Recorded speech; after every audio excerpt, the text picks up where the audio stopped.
We're now live, Chair. All right, thank you. All right, members, we'll get started. Substitutes nominated for this meeting. Drop me a pen. None received, Chair, but we have received apologies from Sheila Hurst. Okay, no word on Councillor Ford or a substitute for Councillor Ford. None received. Members' interests. I need to remind members of the need to declare any disclosable, pecuniary or other interests that may have a relation to that item on an agenda. They can say that either now or when the item comes up. Now, Danielle, you've got your hand up. Have you done that on purpose? I am. So yeah, I'm going to declare a potential interest. I couldn't see anything specific, but my relationship to North Halifax Partnership. North Halifax Partnership. Sorry. Thank you. I've never seen that hand up. I've never seen that hand up on the screen before, but it's excellent. See how old-fashioned we are. Admission of the public. We are live on YouTube, and if you so desire, you can watch it all again tomorrow. I will remind members that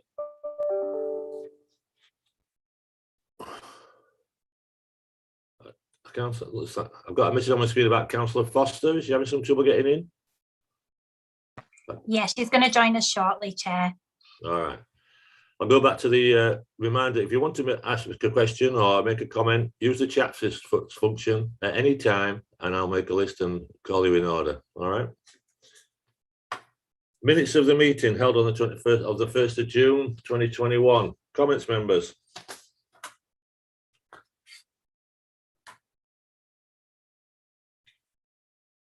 No? I have two. In the notes in the meetings, I know you got them this afternoon. The meeting, it said we were going to get the information around the percentage take-up of free school meals. Shortly after the meeting, we didn't seem to get that. Julie?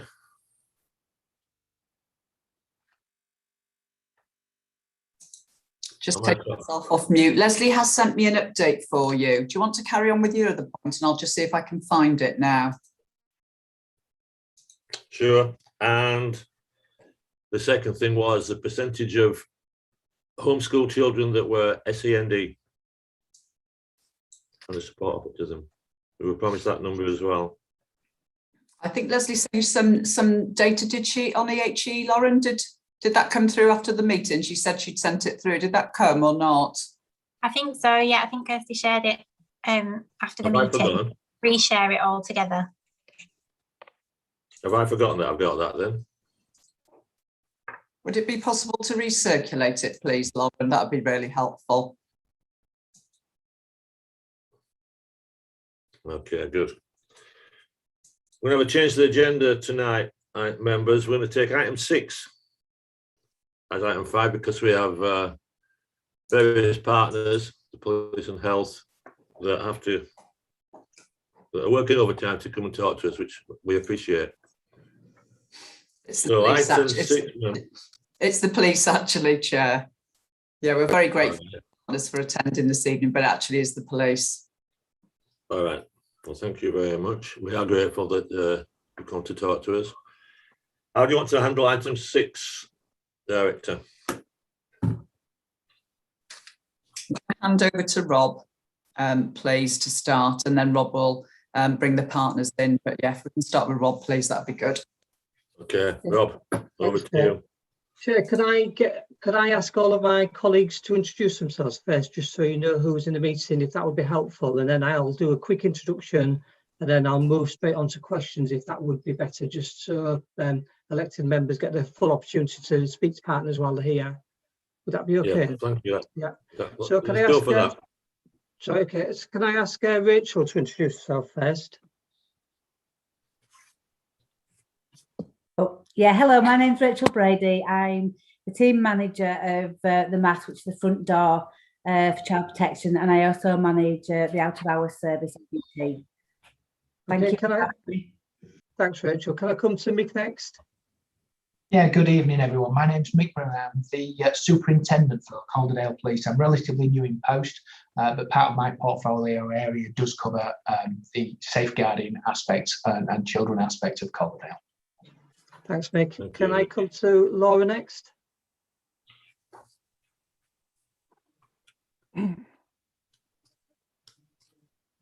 Laura, I think you might be on mute. Hi, Rob. Laura's just joined, so she might have missed that. Oh, okay. I was going to introduce her. Okay, I'll come to Sharon next. Sharon. Hi, good evening. I'm Sharon Fields. I'm the service manager for early help and targeted support, and oversee the early help hub, which sits in Mast. Okay, and I'll come to Zell next. Hi, good evening, everyone. My name is Zell Radovic, and I'm service manager for multi-agency screening team, emergency duty team, child exploitation team, and children's assessment team. Okay, and can I just, I can't see Laura now. Laura, are you still there? I think she's having connection problems, Okay. Rob. She's sort of dipping in and out. Okay, I'll let Laura introduce herself when she comes on. And for the people who don't know me, because I've not met some of the new elected members, my name is Rob Murray. I'm Assistant Director for Early Intervention Safeguarding. I'll just give Laura just one more second, see if she does come in. Laura, can you hear me? Would you be able to introduce yourself, please?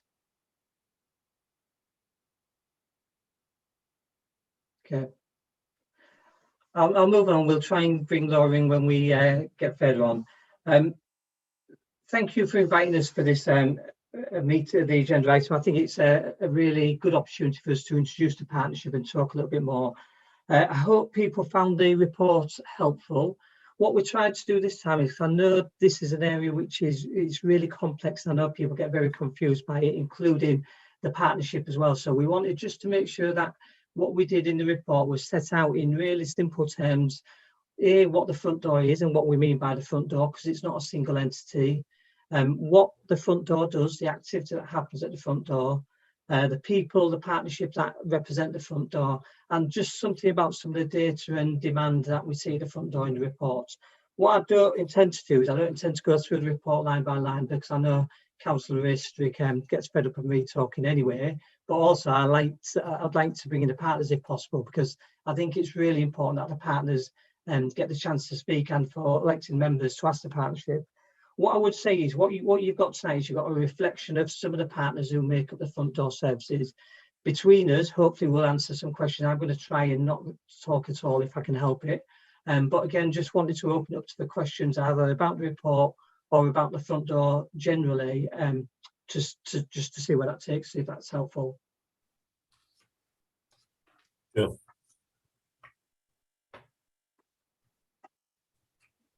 So do we want to go straight to questions, Rob? Is that what you're saying? Yeah, if that's okay, because I'm assuming people will have read the report and hopefully that will be self-explanatory. But if we can answer questions on the report or just on the front door itself, if people have got wider questions. Okay. Well, there's no members I've got any questions yet, because there's nothing in the chat. I'll ask the first one. Could you just explain to me what physically the early help hub is? Yeah. Sharon, do you want to answer that one? Yeah, so the early help hub was established in June, July 2020, and it's a multi-agency partnership around supporting early help cases that come through the front door. So cases that are referred through to MASS, children and people that are referred through to MASS, where agencies or self-referrals think there's a safeguarding concern. MASS do some initial screening of those contacts. If MASS feel that there is no safeguarding, but there is unmet needs, then the case is transferred through to the early help hub. So within the early help hub, we have the family intervention team, the youth justice service, the young people service, the early action police, and the liaison and diversion team, and our early help coordinators. And within that, we look at a case-by-case basis, and we look at the needs that are being presented on the referral. and we share our partner information. So any historic information that we have relating to that family, it's all consent based by the family, because MAST get the consent for it to come through to the Early Help Hub. From the hub, we allocate a resource to that family to look at the needs that is being kind of displayed. We offer a 12-week intervention. It's an immediate response, so we aim to respond within 48 hours to make a contact with that family, and we offer a response based on their needs for up to 12 weeks. Part of that work is to look at establishing whether that family needs an early help pathway, which is our new early help assessment, which looks at longer term planning in terms of the needs of the children and young people. And then we look at, do they require ongoing support from long-term services? So it might be that we then refer through to early intervention panels for like family support. So it's a quick response that supports cases that are being referred through to MAST, to make sure that we're identifying need early and picking up on concerns at that first point. Sharon, could I just ask, could you just tell elected members what used to happen before the Early Help Hub? Could you just explain what used to happen before? Yeah, so previously, if a contact went through to MAST, it would be screened as it currently is. However, following that, they could be just closed down for no further action. So the cases would then go back out with no response. They could be referred through to early intervention panel, but there was a delay in getting responses through to children and families. And there was a lot of repeat contacts coming into MAST. So we worked closely with MAST, with Rachel, to look at how could we support that, but how could we meet children's and young people's needs at an earlier stage rather than waiting to go through referral lines. So it was about being able to respond quickly. Right. I'm going to follow up on that if I may, while I'm waiting for other members. There'll be shy members. I read a piece in the paper, and the headline was, "Social workers too quick to wade in, review finds." How do we feel about that? And is the early hub and the early help pathway an attempt not to wade in? Could I answer that, No, Councillor? because all the case, yeah. Go on, you're going, Sharon. You're going, Sharon. Oh, I was just going to say that all the cases that come through are already screened by MAST. So they are already overseen by Children's Social Care Services. And what we want to do is make sure that we offer the least intrusive service at the right time for that family. If there's any kind of safeguarding concerns or any risk of significant harm, then that would be picked up by Rachel's team as they come in through MAST. So Councillor Russell, in response to your question, is it a way of us not wading in? I think you're absolutely right. What the data would tell us nationally is something like 90% of the referrals that go into children's social care actually don't need children's social care, they need support. So this is a way of trying to get support to families at the earliest possible stage. But we've got the added bonus of we have an initial screening by MAST, which makes sure that there are no safeguarding concerns that people have missed, and actually gives us an opportunity to engage with families really quickly. The most recent data we've got, and we've only been running for a matter, well, coming up to a year now, it's still in its very early days, but what we're seeing now is the families where we've gone through the Early Help Hub, the vast majority of them don't come back, so they get support really, really quickly. But historically, there could be quite a significant delay from it coming into MAST, then going back out to partners for them to pick it up. There could be a significant delay. Most of our families now have got a response within 2 days and got physical support within 2 days as well. So it really does stop the families getting to that crisis point where they need to come back in very, very quickly. So it is our response, I suppose, to not wading in and making sure it's a proportionate response rather than just a social care response. All right. Councillor Foster-Dott.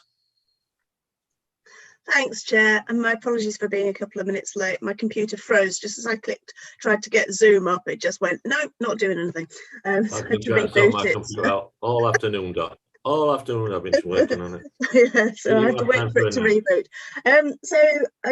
I think that the hub sounds like it's working incredibly well, and is a much huge improvement on previous arrangements.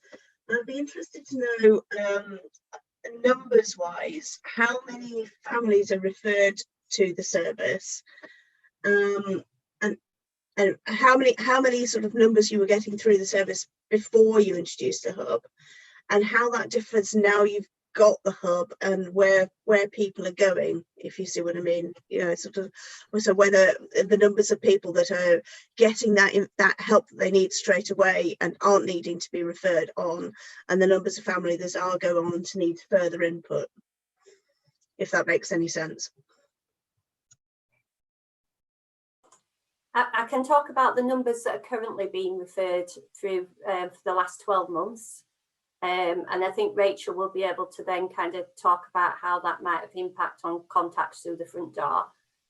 So in the last 12 months, we've had 420 children discussed within the hub, and 316 of them have closed to the hub. So as we only offer 12-week, they come through and they close. But what we do is we track them after 3 months to look at whether they come back into social care for a contact following the 3-month closure.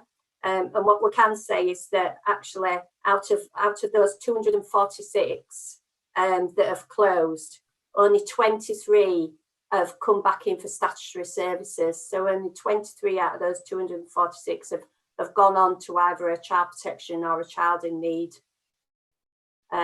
following a contact back in. So the vast majority, as you know, are not coming back in for further support, which means that the support that they're getting through the hub, or the additional support following the hub that's been identified, is supporting the needs of those families. That's really helpful, thank you. Councillor Riveron. Helen. Right, thank you very much, Chair. Just looking, I think, at 2.1 and the relationship with schools, you have said that this came more robust in the course as children returned during the pandemic, which is obviously good to hear.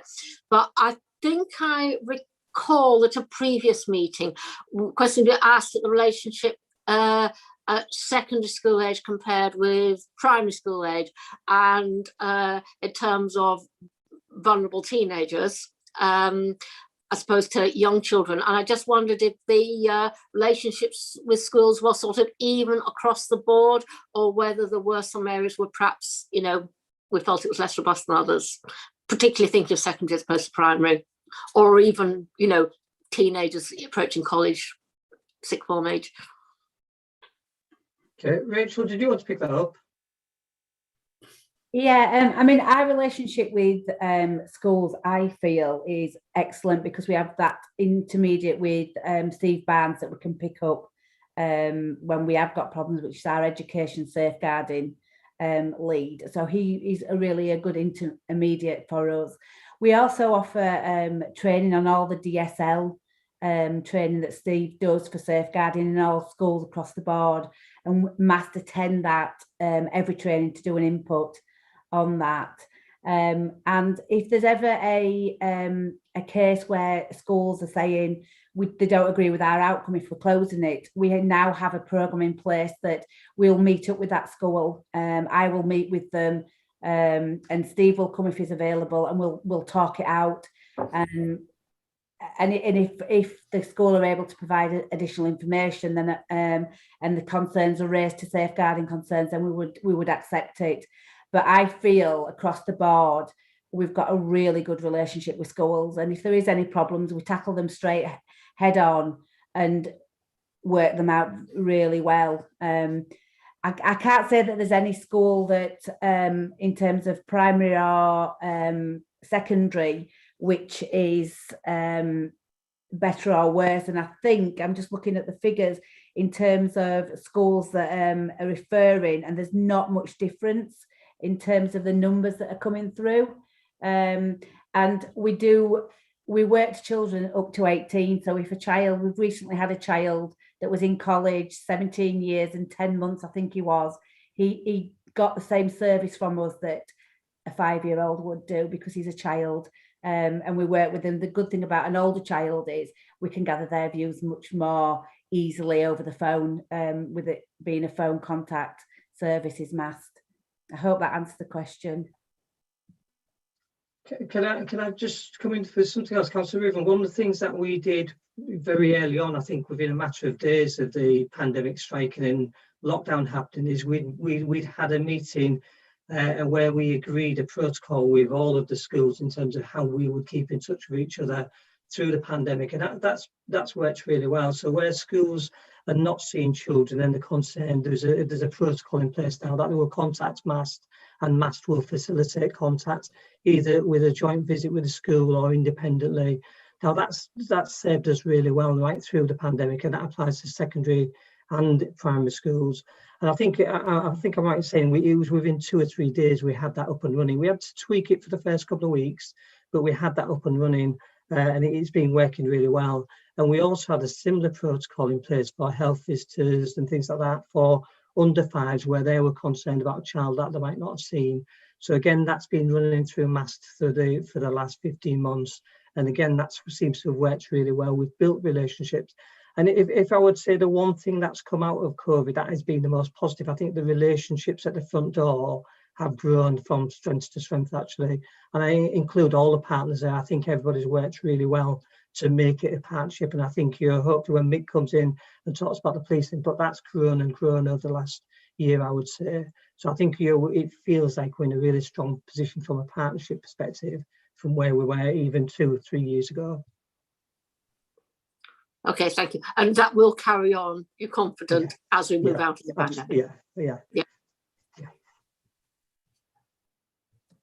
I'll just ask a question. I'm hoping to bring Mick in a bit now. I'd like to just talk about child exploitation for a minute or two.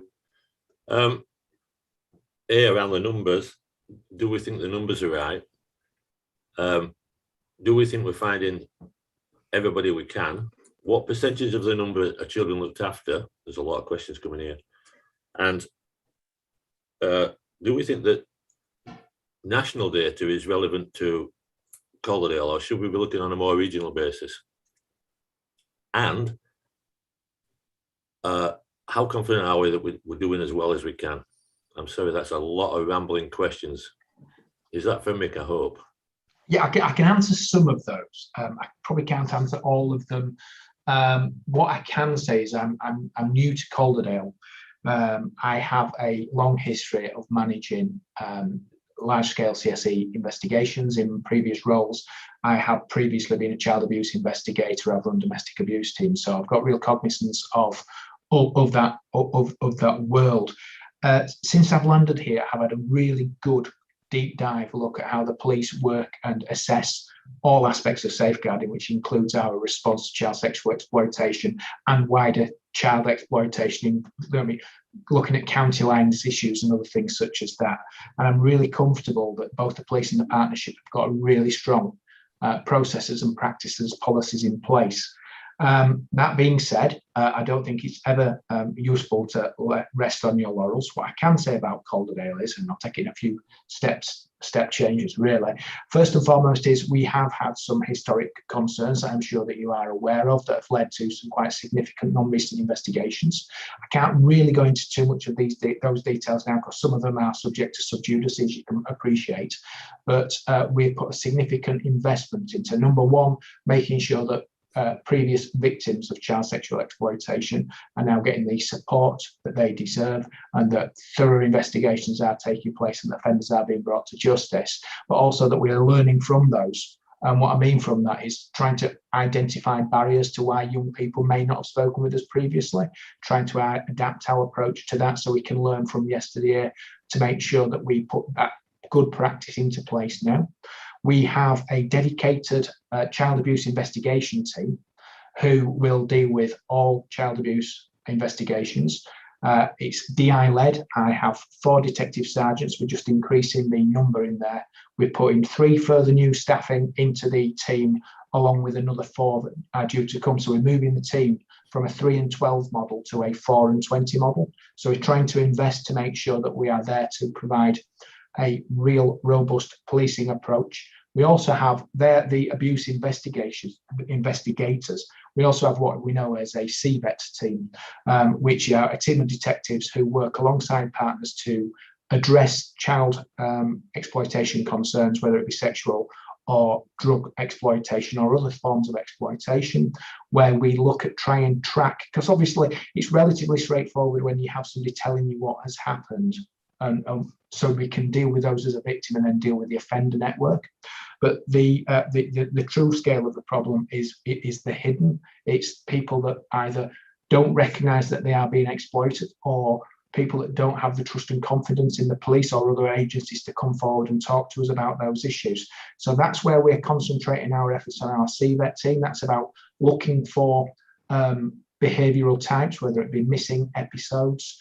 So we've got processes in place now that even when a child goes missing on the first occasion that they go missing, that we have a robust policy in place where we go and do real close looks at why that child has gone missing. And in some occasions, it just might be that they've just generally had an argument with the parents, so at which point that is what it is. But on other occasions, it's a deep dive to understand why they are doing what they are doing. We're trying to make sure that we've got networks in place to track mobile phone usage where we can, where we are looking at AMPRs of vehicles, where we're trying to make sure that when young people are missing or are found in unusual circumstances or are committing crime, we try and do deep dives to understand that, thorough revisits. And what we do is we score from a threat, risk and harm perspective, particularly the young people that we feel that may be at risk, to make sure that we've got an effective multi-agency response to support them, to try and understand what's taking place in their lives, to try and understand what the risk factors are. So in respect of where we are at, in respect of trying to identify it, we run our constantly, we run our weeks of action. There is training programs that go through schools to try and talk to young people that may be at risk, or young people that may also become at risk of becoming somebody who may take advantage of others, to try and recognise the dangers that we have in society. I think the numbers that you have are always likely to be, I don't think you could ever say that you would capture everybody in the figures that you have got. What you're trying to do is identify the right people, make sure that if you've got areas or localities of concern, that we share that information both internally within the police, with our partners, to try and make sure that we've got effective problem profiles, to make sure that we are doing anything that we can to try and address, prevent, deter and prosecute anybody that looks to abuse or exploit young children in the Calderdale area. There isn't a huge amount of information or intelligence that comes through. Some might say that's a good thing, some might say that it's a bad thing. There is an argument for that. If we're not getting a huge amount of information through, is that because we haven't got significant concerns? The other would be, well, how much of that is the unknown, and we have to keep an open mind to that. There has been a partnership meeting this afternoon, West Yorkshire led, by the new mayoral's office, where we are looking at trying to adapt a West Yorkshire-wide problem profile, because I know you talked there about, CSE and CCE does cross boundaries, geographical boundaries. The benefit we've got within West Yorkshire is that we are quite a large force with a number of resources, and we do share information between all of our 5 areas. But then we also have to recognise that Calderdale is a large geographical area, of least quite a small policing footprint, but a large geographical area that crosses boundaries into Greater Manchester. So we've got effective links there to make sure that we are sharing information on anybody that may step across borders. We've got really effective partnerships with children's homes, because as you can appreciate, we've got looked after children that maybe Calderdale looked after children that may be in a children's home, but then we will have out of area children that are placed into Calderdale, into our homes or in foster placements. We've got effective information sharing taking place with all our partners to make sure that if we were to place a child from Calderdale outside of the area, that we send detailed information regarding that child and any risk factors or any trigger factors, but vice versa, we ensure that children that are placed into Calderdale, that we look and seek that information to make sure that we're on top of it. Figures wise, you'll have to forgive me. I can't give you that information at this moment in time, but I will gladly come back to you with it. All right, thank you. I was interested in what you said about out of area children looked after. That is a concern for us. Sorry, children are looked after in Calderdale, but not by Calderdale. That's a very concerning area for all of us, I think.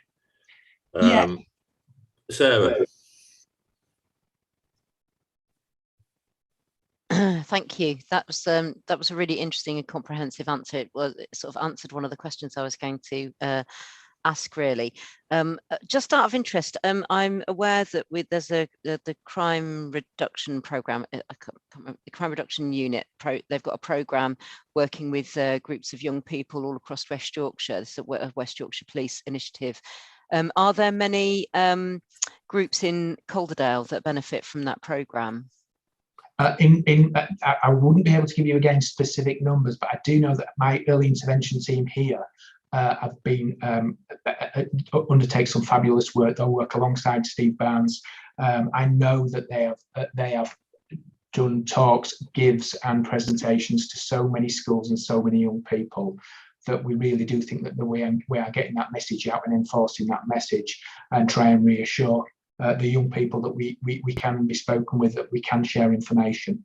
So I'm really confident that there is really effective working taking place with the young people from an education perspective, certainly in the first instance. And then that obviously feeds into some of the some of the work that the front doors are doing to make sure that we can look at the risk. I think the wording I would utilise is that we're very aware of the cumulative risk factors. And one thing that we would all say perhaps would be that if we're very much in danger if we look at one risk factor or one incident in a standalone context, then it perhaps doesn't paint a true picture of the risk. But I do think that the partnership arrangements that we've got, where we have a deep dive, not only of the young person, their family information that we share, their missing episodes, gives us a true cumulative position, which allows us to then put effective risk management strategies in place. Yeah, I was also, I've just joined the West Yorkshire Policing Crime Panel, actually, and I was very interested and heartened really to hear about the Pol Ed programme, which for members who don't, and panel members who don't know, is a police education programme, which is basically written by teachers for teachers to look at sort of crime, sort of behaviours and how to tackle behaviours and how to encourage young people to have respect for each other and stop them getting into sort of difficult and dangerous situations in the first place. So that was and the fact that the Chief Constable who was talking about it was sort of talking about the fact that it's a very long-term program. The vision of it is sort of 10-15 years. It's not a it's not a short term, it's just 1 or 2 years. It is a very long-term thing. That was very very encouraging. So thank you very much for that. I've also got a question really about childcare issues. Does anybody sort of from health have concerns about sort of childcare, really? That's my next question. So I suppose I don't think there's anybody from health here, is there? Yeah, Laura's here. Yeah, I'm here. Sorry. Okay, brilliant. Laura. Thanks, Laura. What are you meaning by that question? Sorry. I suppose in terms of sort of around, we've talked in the panel about sort of things like nursery and childminder sort of provision and stuff, and about the fact that so we know that often signposting into services can come from schools. Does that come from nursery and childminder provision as well? Are we getting like sort of for younger children? Is that coming? Does any of that come in through there, or are there any concerns around anything? Either nursery or childminder provisions? Sorry, Laurie, can I ask Rachel to come in on that one? Because I think Rachel can describe the breadth of agencies that refer through to the front door, and I think what we'll find is childminders, nurseries are equally as involved as others. But do you want to pick that up, Rachel? Yeah, we do have referrals from a a wide range of agencies, and we do get some from childminders, and we do get some from quite a lot from nurseries, to be honest, because what we're finding now is a lot of nurseries are attached to schools, and even the independent nurseries are governed by our early years service. So they do go out and provide training, safeguarding training. We're also getting out into nurseries to deliver training, because I think what we're wanting to do is make sure that we get smart referrals, and we get, you know, less is more sometimes. So we make sure that we're providing that training to make sure we get the referrals. But yeah, I think they've got a really good breadth of safeguarding. I meet with MAPLAG, where health visitors and midwives attend, and we flag up any cases that, you know, even pre-birth, that are looking like there's a risk. So yeah, into your answer, I do think we've got a really good, robust system across Calderdale, even for nurseries and childminders. Happy, Sarah? Yeah, thank you. That's great. Thanks, Rachel. Doc, would you like to ask your question, please? We don't usually use the chat for questions. Thanks, Chair. It was back to Mick. Just wondering about what you meant by the 4 in 20 provision. I just wanted to explain it for the uninitiated.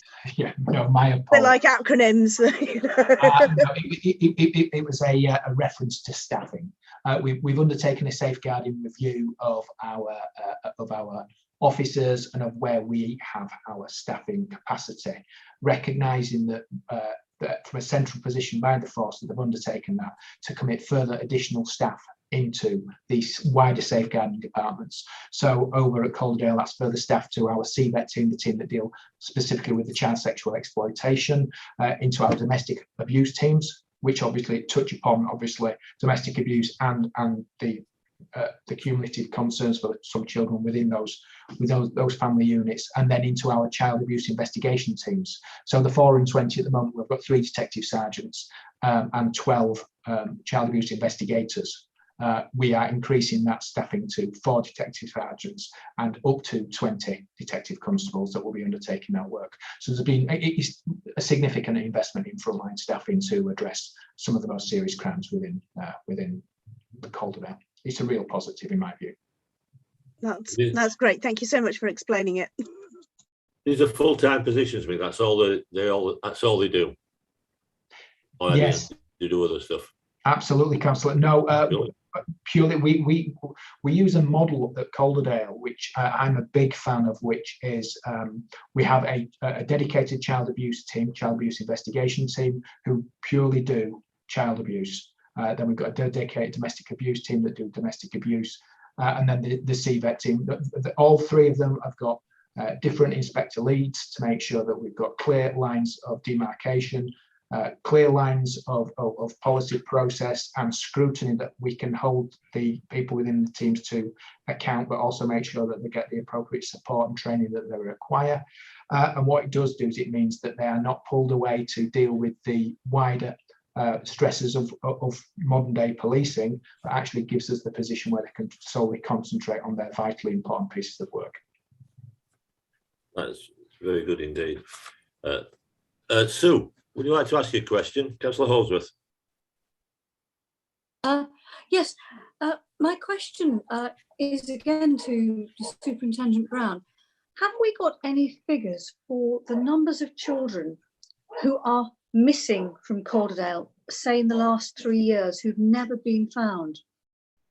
You said that, you know, your team are very quick if a child goes missing, even for the first time, to investigate the circumstances. I just wondered, you know, if we have any number of children who have never been found. Not to my knowledge. And again, I wouldn't want to give you any misinformation. I've been here a number of months, but there is nothing showing on any of my figures or records to suggest that would be the case. Otherwise, we would have a significant investigation around it. So I am not aware of any. There are certainly none in my time whilst we have been here, clearly if we had a missing child, then there would be a significant investigation to the point that would be taken by Protective Services Crime from a wider West Yorkshire policing angle. But just in respect to, just to give you some sort of confidence that in respect of how we address missing from home issues, there is a daily report that we deal with that covers all aspects of policing in Calderdale on a daily basis that is discussed at 2 meetings throughout the day, and then on a wider force level at 10:30 at night. And that includes all, our 2 at Calderdale include all missing persons, but specifically making particular reference to missing persons that are children that have got other vulnerabilities, and they stay open as open missing person investigations. And at this moment in time, we have no children or adults at this time. So I'm really confident that we've got procedures, dynamic procedures, coupled with wider safeguards to make sure that nobody drops off the radar, so to speak. Thank you very much. We never answered the question about how many children on the matrix are looked after. Do we know? I'm afraid I don't. I wasn't aware that. I can get you the information, but it will be something that I wouldn't be able to get relatively straightforward. But if you would like me to get you that, I will certainly have it brought back the next meeting. All right, thanks very much. I have 1 or 2 more questions, but Sarah can go first. I've also noticed that Rob's got his hand up. I don't know if that was in relation to that answer, though, that question. No. You see, that's the first time I've ever, second time I've seen that. Very good, Rob. I wanted to surprise you. How do I do it? What I was wondering, Councillor Resick, I wonder if it's worth me bringing Sharon in just to try and give an overview about missing, because I think it's an area again where I think for people who don't understand it, there's a huge amount of work goes into a child that's missing. I wondered if Sharon could just explain a little bit from a partnership perspective some of the things that happen for every single child that goes missing. Would that be okay, Chair? Yeah, perfect. Sharon, then Sarah. Okay, so just following on from what Superintendent Mick Brown said, in relation to missing, the daily report that comes through to the police is then compiled in relation to children and young people. We receive that on a daily basis for children and young people that have gone missing from Calderdale. Our missing team within Calderdale for children and young people will then contact to do return home interviews. So we have a dedicated team that undertake return home interviews for all children and young people that go missing in Calderdale. That includes children that are placed in Calderdale from other local authorities. Also, we ensure that all the missing notifications are sent through to schools. So we have access to schools' CPOMS system. So any missing notification is sent through to the school. So the school is aware that a child has had a missing as well. So just in case that child turns up at school and may present slightly differently, it's to make them aware that something may have happened or may have gone on that prior day, so they have aware of that knowledge. We have 72 hours to go out and do a return home interview as part of our statutory procedure. So all young people are offered a missing return. Throughout COVID, obviously we had restrictions in terms of visits, but we did that and we used virtual methods, but we are now back to face-to-face methods, going out and undertaking return home interviews. Every Thursday, we have a multi-agency meeting to look at all the young people that are going missing on a regular basis, you know, the ones that are hitting our radar, and that includes the police and our internal services, external services, to look at what that package of support is around that young person, what are the issues are, what are the reasons that why they may be going missing, what information is coming back from the return home interviews, what is the young people telling us, and we look at any additional kind of support that might be needed, or if we need to kind of do any referrals through to the CSE team, if we've got concerns that, you know, there's sexual exploitation or criminal exploitation as part of those return home interviews. So we have quite a strong oversight of all young people in Calderdale. And every quarter we meet with our children's homes providers. So our our internal homes providers and our external homes providers, just to kind of have clear procedures in terms of reporting children missing, the expectations in terms of what is on the homes in relation to reporting children missing and trying to locate children. So we have quite good, strong oversight of children missing in Calderdale. We do produce quarterly reports in terms of the data in relation to missing children and look at the trends. That helps us look at, if there's anything kind of standing out for us. Do we need to do any more deep dive into any of the trends and look at what's going on? And that's monitored through the safeguarding board where we submit our quarterly data. Thank you, that's very interesting. Again, we know all this about the numbers, but we don't know how many of them are looked after, which is...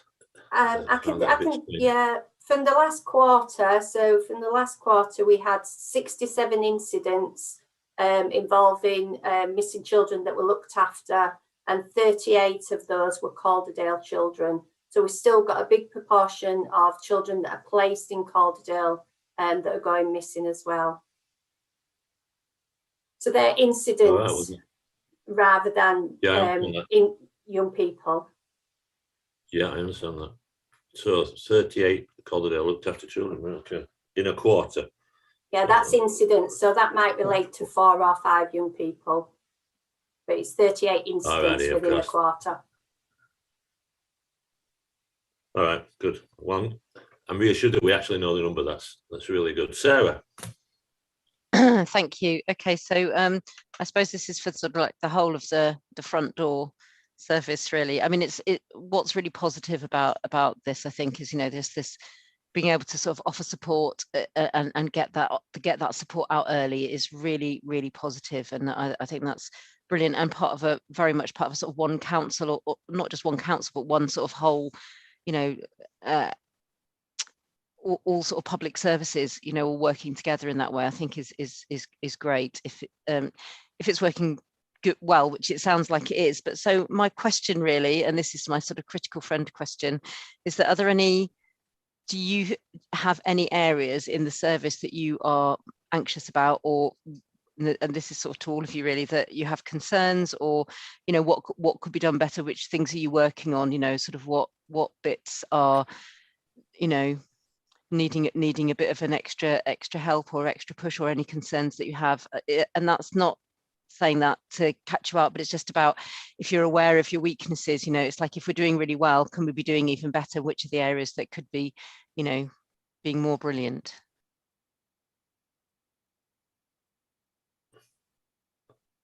Rachel? Who wants that one? I think Rachel wants to come in. Yeah, I think if we go back and look at our Ofsted in 2018, we were caught out a little bit, and I think we were good, but we needed to lift our heads up and look at the horizon and what was coming towards us. And I think what we've learned from that is that what we do now. So, for example, our domestic abuse arrangements, they are actually very good, because we hear Mareks on a daily basis, but we are currently looking at it to look at how we can improve it. Yes, it is a good service, but there are areas that we now can see that we can improve, because if you don't review it and look at it and just tweak it a little bit, it becomes a little bit stale. So it doesn't mean that it's not good. It's about knowing your own business and moving forward with that.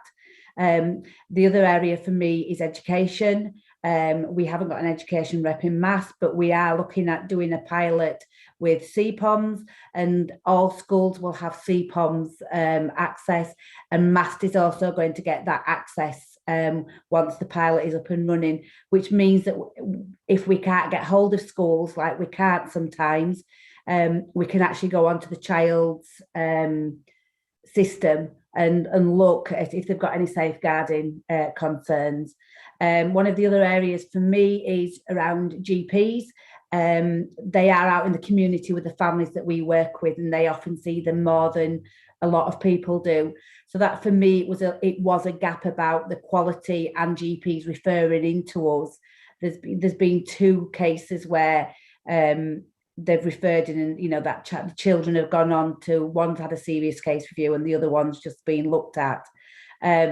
So I'm now doing some training with GPs. I'm doing it in partnership with the CCG, and our aim is that we're going to get out to every single GP within Calderdale to give the message of what does MASS do, what does the early help hub do, and what we can do to improve it. We are currently also looking at the non-mobile baby policy. That's a regional policy which is just being looked at, and one of the things that Calderdale is going to push forward is how that works within the community. So we've got a really tight regime in terms of the child arrives at hospital which meets that policy, which is non-mobile baby, so they can't crawl or bum shuffle anywhere. They're just non-mobile. The hospital will admit that child, and we have a strategy discussion. So all partner agencies come together and we discuss it. Even if it looks like it is an accident, we still discuss that at strategy level. But in a recent case that we've had, I've seen a gap within the community where a baby presented with a bruise unexplained, and that robust policy wasn't followed because we hadn't picked that up within the community. We've seen it now, we're filling that gap, we're looking at the non-mobile policy. So I think what we've learned from 2018, we know our business, we know when we need to pick the mantle up a little bit and just tweak things. And I think that's all it needs. It's not about a rehaul, it's about a tweak and just making sure it's still relevant to where we are now. All right, thank you. Helen. Yeah, thank you. I was just going back to the thing about missing young people, and it sort of reminded me of an instance that happened to me when I was doing an evening manager duty in a neighbouring college, and I had a parent ring up and say the young person had not arrived home, and there were young people who had additional vulnerabilities in terms of special needs and so on. Now they reappeared at college the next morning, and I think we felt procedures had been followed, but it occurred to me, in terms of how much consistency there is in terms of referring people who are missing, and whether all partners would know or be consistent in terms of, was that a safeguarding issue, or it was a case of the young person reappeared, matter closed. I'll let you go, Mick. From a police position, what I can say is that not just any young person, but any person that is reported missing to the police, when they are found, even if they are found and it would appear that the circumstances of them going missing are entirely innocent, we undertake a thorough review of the circumstances, and there must be a face-to-face discussion with that person to establish where they have been, who they have been with, and what they have done. It's known as a MISPA 7, so we complete a form, we record that information in intelligence. So I talked about cumulative risk previously to see whether that information gives rise to any other concern, whether they've gone missing before. It also helps us if they go missing again about who they may have been or where they may have been found. So I'm as confident as we can be that we are applying real professional scrutiny to all missing episodes, but particularly missing episodes with children, even if the missing episode in itself appears relatively innocuous, that we are making a deeper dive to make sure that we're trying to address all risk factors. All right, Helen. Yeah, that's fine, thank you. Councillor Foster, Dot. Thanks, Jeff. It's just related to that, really. There always used to be the perception that somebody had to be missing for 24 hours before you could report them missing. And I appreciate that's not the same for children, but is there any specific protocol that needs to be followed? Is there any time lag at all on, or is it just as soon as you are aware that the young person is not where they should be when they should be there? It's exactly that, councillor. Yes, I would encourage the earlier the better. if anyone's got concerns for a missing young person or any missing person, yeah, there is no time limit that we apply. I think sometimes that might be one of those things that you see on television. Sometimes Yeah, I think it gets cascaded, doesn't it, into around society. But yeah, no, the sooner the better, and the younger the person, the more swiftly we need to act to try and get that young person back. So yeah, I would encourage anybody with any concerns that somebody isn't where they should be to report it to ourselves, and we will set a wheels in motion. We utilize something called the Thrive assessment, and I won't bother you with it all in reality, but it considers threat, risk and harm for the young person's other vulnerabilities, and then we will grade a missing person on a scale of low, medium or high, and that will dictate how we progress and what we do to try and get them back, from some relatively low-end tactics, which will be liaison with family, some limited area checks, to full-scale opening of what we call an SOR, but a special operations room, to utilising quite covert tactics to try and bring people safely home. And we've got a really good record of finding people, and the real scrutiny applied to the process. That's great. Thank you very much for that. Councillor Derwins, Danielle. Hi, thank you. I just wanted to ask, if you've got a child who goes missing quite regularly, do you, understandably, you've got information on the previous, you still react the same way that you would if it was a child that went missing the first time? You don't wait for the typical time that they might have come home by? No, we respond immediately, if anything, and you can't always apply the same rationale, but if anything, I would expect us to react even more swiftly, because I would be more concerned. There are the occasions where you see first-time behaviour which is out of character, which is a risk and trigger factor in itself. If we've got somebody that's frequently going missing, then we become extremely concerned as to why and where they are going. And obviously where they are going and who they are with is generally indicative of the risk factors. So no, we treat them exactly the same. They undergo the Thrive process, but we'll be just as vigorous. That's great, because that was my next question, but you've already answered it. Thank you. Rachel, you wanted to comment? I'm just going to add on. Sorry. Sorry, I think Sharon was going to come in on this particular point. Now I think Rachel might be wanting to say something else. No, it is this point, Rob. Sorry. Okay. I'll let Rachel go. Yeah. Just have a meeting amongst yourselves. We'll just sit here. Yeah. What I want to reassure the councillors is that our out-of-hours service always has an overview of all our looked after children that are missing. So if there was a case that we needed to raise to senior management on call, that would be done immediately. And also, we also have a protocol in place that if a child's been missing for 72 hours, we would always have a strategy discussion. So partners would get together and risk assess that case for 72 hours if a child was missing there for that length of time. And obviously, there has been occasions when EDT have been requested by the police to put an appeal on social media, which has been raised appropriately with senior management immediately. Right, Sharon?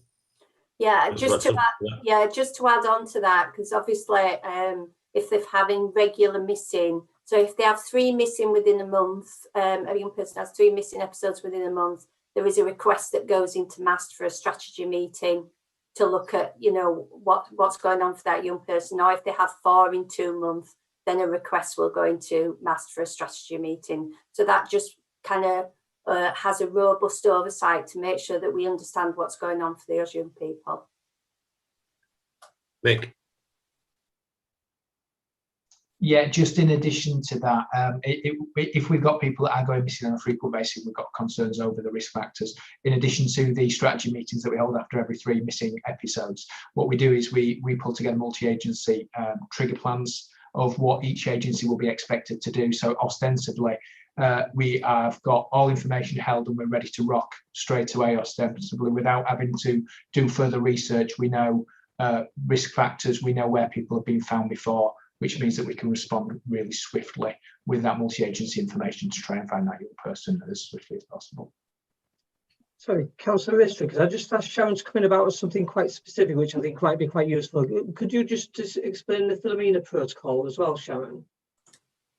Yeah, so the Philomena Protocol was introduced, I think it came from Durham, in relation to missing young people. So if you have a regular young person that's going missing, there is, it's a bit like a one-page profile of that young person. So it's held either by the children's home or the foster carer, which gives real details of that young person, right down to the colour of the hair, their eyes, the phone numbers, the bank accounts. And if a young person is reported missing, the inspector on duty that takes that call can request that protocol. And then it is sent direct to the police. So when they are out looking for that young person, they can start the check straight away.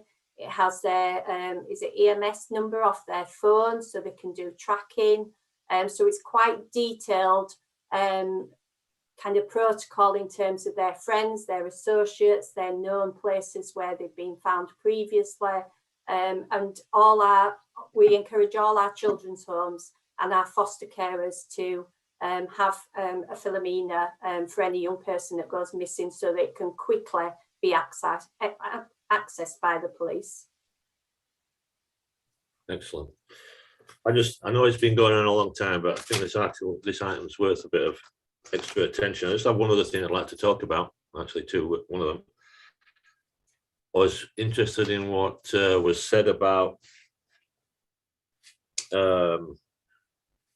non-mobile infants, and there's been a lot of fuss recently about the numbers of Section 47 investigations tripling in the last 10 years.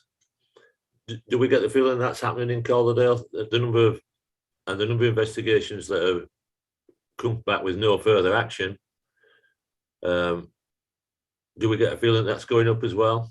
Are we being too sensitive, or are we not being sensitive enough? That's the question I'm asking. Around Section 47 investigations. I think we have a very clear policy in MASS. We asked ourselves that question when we were looking at the data. When you have a Section 47 on a family, you do every child in that household. And it's a Calderdale phenomenon that we have large families in Calderdale. I don't think I've known it anywhere else. There's a lot of children in families, so that contributes to it, into the way we count data. But I have to make a decision if a strategy is held within MASS now. So I think what we're getting now is very clear threshold in terms of what we see meets the criteria for a strategy discussion. That doesn't mean it necessarily goes into a Section 47. It means that you have that meeting when you get that initial information to hold a strategy discussion. We are really robust on our child on child using the sexual harmful behaviour tool. So we're really strong on that. We're strong on non-mobile babies. And I think we've really got strong on terms of increasing our threshold a little bit in terms of our strategies, because I think we were doing too many post sort of pre-18, but I think now we are appropriate and we are doing the ones that we should be doing. And we always discuss it with the partner agency in MASS. So it's not just one agency making that decision. We're looking at it from a health, from children's social care, and from a policing perspective. So we are looking at, the social, emotional and the criminal element to it. So I do think we are quite appropriate now in Calderdale. All right, thank you. We've given that item a good go, members. I think we'll probably call it a halt. I'd just like to say thank you to Superintendent Brown for hanging in there and waiting for his dinner, and all the rest of the members who've been. I, for one, had some misgivings about the front door, and I think I'm a bit happier than I was, which is always good, I think. I like to be happy. So, members, thank you very much. And I guess the guests can stay if they like, but I'm sure they've got something better to do than sit and talk to me. All right, thank you very much. Very reassuring. Thank you. Thanks, everybody. Thank you. Thank you. Thanks, For your everybody. time. Very good report. I thought that was excellent. As I say, I'd had some misgivings about the front door, and it shows the importance and the value of actually talking to the people. Yeah. No disrespect to yourself, Julie or Rob, but yeah. I think you get a truer picture. It's a very worthwhile piece of work. Yeah, you do, Chair. Yeah, very valuable. Good. Sorry, can I just say as well, we put in the report that we would really welcome elected members coming to visit the front door when we get out of the restrictions. We're more than happy to do some more specific training for newer elected members if that would be helpful. Because I think you're absolutely right. The reason we should change this report this time and actually got the partners here is because I think you get a better sense of assurance. And I think some of the data is not helpful, actually, particularly in terms of front door, because it's so complicated. But speaking to people gives you that much better assurance. So we're more than happy for people to come and do a visit to the front door if that would be helpful once we get to the point where the lockdown's ended as well. Once we're out of COVID, Lauren and I will arrange a series of tours for any interested members. Again, I would go to July the 8th, safeguarding regulation 41 and 44 visits, take the training, then you'll be going to visit as a regular basis. Yeah. I think we would like to see a report from the front door frequently, not frequently, but maybe not annually, but every now and then. I think there are elements of it we can pick out as well. I was very impressed with that report tonight and the speakers. I thought they were very good. I feel a lot happier than I did. I'm going to have a chat with Julie sometime about the case for change and see how much of that is influencing our thinking at the moment, because I'm sure that it has been before it's been published. Anyway, we're going to now go to item 5, which is the highlight of the evening. It's Ben Lehman. And I'm sure he's going to introduce himself because he missed our last meeting. It's not like Ben to miss our meetings. He's going to give us a brief but comprehensive look at public health. Ben. Thanks, Chair. Is this the COVID update that you're after here? Yes. Yeah, thanks. So I'll start off. Others may want to come in, particularly Julie, as we go along in terms of the impact on some of her bit of the world. But I'll give a bit of an overview. I think I'll start with just reflecting on how busy it is at the moment with education establishments. On Monday morning, the call started just before 7 o'clock. By lunchtime, I'd spoken to a fifth of the schools in Calderdale who were reporting cases of COVID. In some instances, multiple cases. That gives you an idea of the scale of what we're dealing with at the moment. The Calderdale rate, as I'm sure many of you know, is at the moment running at about 150 per 100,000 population, and that's the people we know about. The rate in secondary age children is about 370 per 100,000. And the rate in post-16, or this kind of 17 and 18-year-olds, is pushing 700 per 100,000. So wow. We're seeing really high rates in our young people at the moment, and schools are really struggling with the amount of COVID cases they're seeing and the impact that's having on children and young people. So it feels like we've stepped back to the worst time last year at the moment, actually, I have to say. As always, though, our schools are doing a tremendous job in managing that and still providing really high quality education. We're doing our best, obviously, to minimise bubbles we have to close and the number of children who are missing out on education. But at the same time, when you get the rates we've got, clearly we've got a good number of children at the moment who are remote learning rather than being present in school as a result of that infection rate.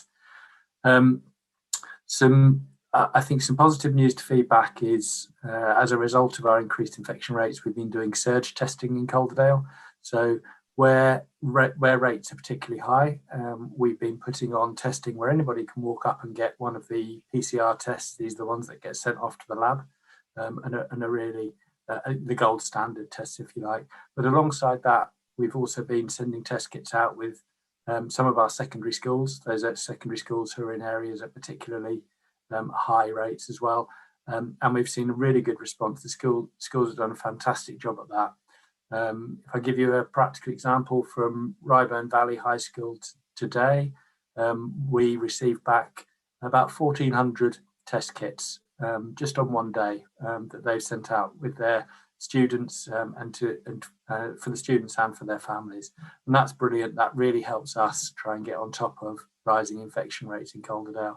So this partnership that we've developed as we've gone along COVID, public health, working in conjunction with Julie and her team, and Leslie Boyer, and many of the people who work in school effectiveness, and with the schools themselves and the college and the early years settings too, is still really working very well.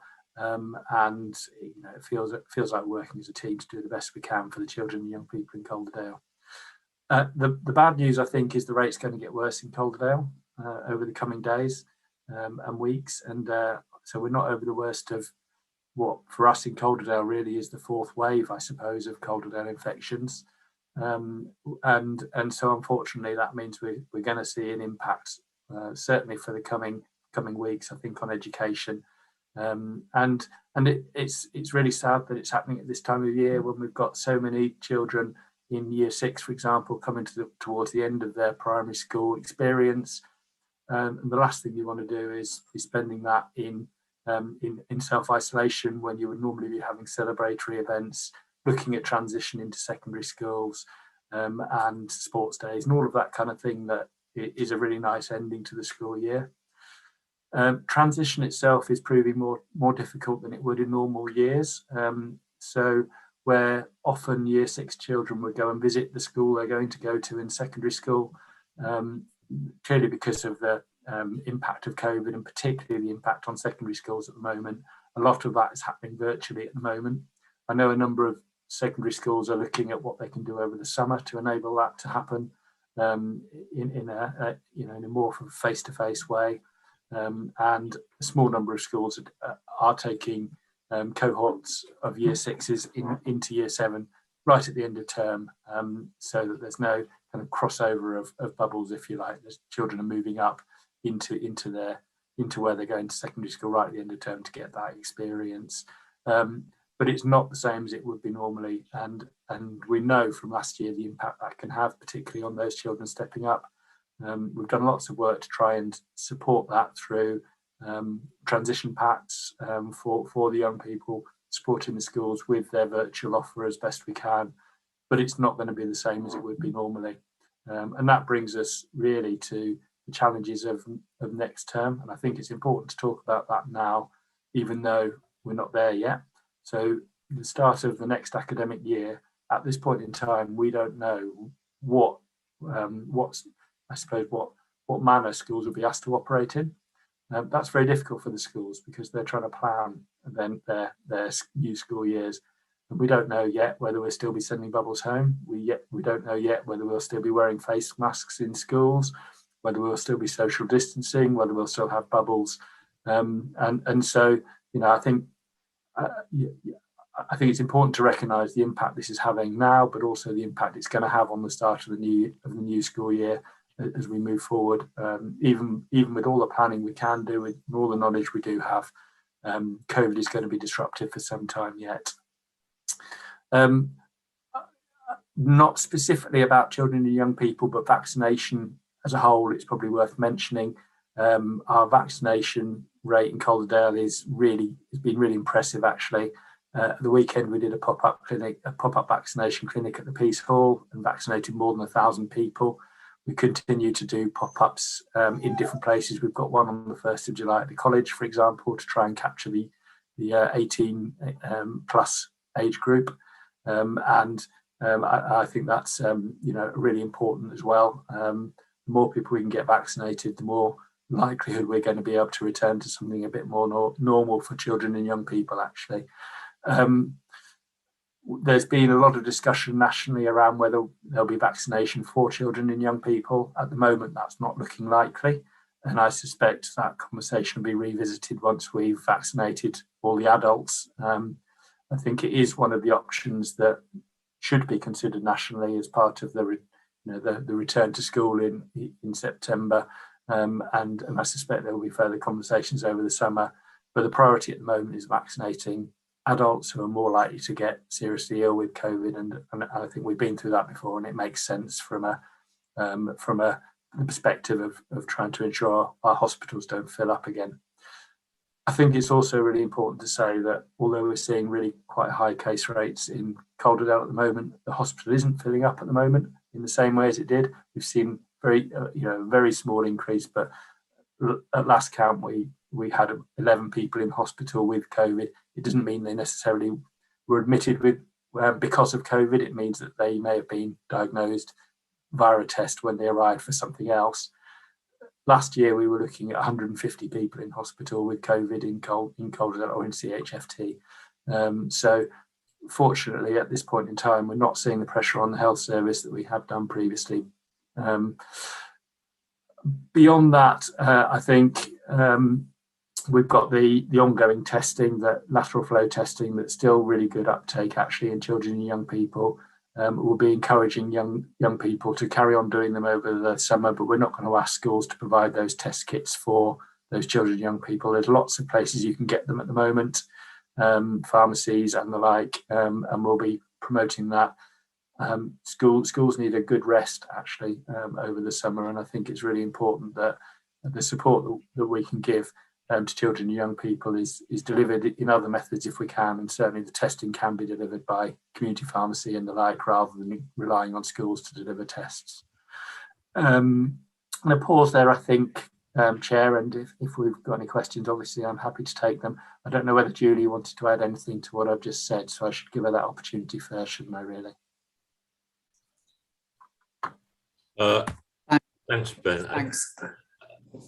Yeah, go on, Councillor Rachel. I'd like to echo Julie's thoughts. I wonder if Benita would care to give her thoughts on this, as how it's affecting her at the moment and what the feeling is amongst the younger population. Well, right now I've just finished my GCSE assessment, so I'm not actually currently in school. Next year I'll be going to college, but yeah, I'm not like in contact with school that much anymore. I just wanted to talk about, I was interested in the year 6 transition because as a personal thing, I just contacted schools like offering to give like my advice to primary school students going into secondary school, and I think I only got one positive response. I was just wondering if there was like anything that like sessions or anything that is being offered to them as a transition thing. Chair, if I can come back on that. Every secondary school is doing it slightly differently, but every secondary school should be making some sort of offer in terms of support. And the reason they're doing it differently largely is because they all work in different ways in terms of how they normally do their transition. We've given a kind of standard set of resources that all schools can use, and some kind of standard sort of advice. And actually, I think our system-wide offer of support around transition, so bringing in some of the health and wellbeing bits as well as the education bits into one place, is probably better than it's ever been, actually. It's just our ability to deliver it face-to-face is much trickier. So secondary schools have got plans for doing that in a virtual way and making sure that that support is available to year 6s. And of course, primary schools will do their bit as well in terms of supporting that transition as well. Happy, Benita? Yeah, that sounds good. Thank you. Okay, good. Thank you. Councillor Foster, Doc. Thanks, Chair. I just wanted to thanks Ben very much for his update, and to say how impressed I've been with what Ryburn have achieved. My son is in year 8 in Ryburn. He's currently self-isolating because he had the misfortune of being on a bus where somebody tested positive sometime last week. We're not quite sure when, but he's self-isolating till next Tuesday, I think, and allegedly doing work, but we will see. But yeah, I've been very impressed by the way it's all been organised. We've just done the surge testing there, and you know, the communication from school has been excellent throughout. So you know, it's been very good. I just hope that the results are what we want them to be when they come back. Because he's self-isolating, of course, I couldn't send them back to school with him, so I ended up putting them in a priority post box earlier on today. So hopefully we should get those back in the next couple of days, and we will see. But yeah, I've been very impressed by how well organised it's all been, and yeah, and the communication from school. So I just wanted to share that. Thank you. Thank you. I just comment, Ben, that I think the surge testing and all the rest of the palaver that goes with it seems to have worked in the Northwest to some extent. The current feeling, I think, that you get in the media is that the surge seems to be slowing down, if not decreasing. Would you be sharing that view? I can't say that about Calderdale at the moment. Our rate's still increasing. I can say that yes, there's been a definite impact in the Northwest from doing the surge testing. It's as part of a package of support, really. So actually, what's really important is what goes around that, the community engagement, the work. For example, you know, I would say schools are community anchors and have really stepped up in this context. Raising awareness of where rates are particularly high in the area and the impact that has on individual behaviour, but also the work of our community groups, a voluntary sector to support the action that we take at a local level to reduce infection. All of that, along with the surge testing, has an impact, and it's kind of the whole package of really focusing in on an area and putting quite a lot of resource in its broadest sense into a patch to try and bring the rate down that has the impact, I think. And are we doing those things? We certainly are, yes. And actually, some of the elected members, not necessarily yet, some of the elected members even on this call now have been involved in some of that work, in terms of helping out with surge testing and supporting people through that testing process when they turn up. But also in terms of a lot of work with communities and a lot of work in terms of getting messages out, more importantly, listening to what people are saying so we can ensure that the things we're doing are meeting the needs of the community. It's very much there's no point in us doing things that people don't want. We need to hear what people do want and we need to act on that, really. Okay, thanks. Sarah. Thanks, Chair.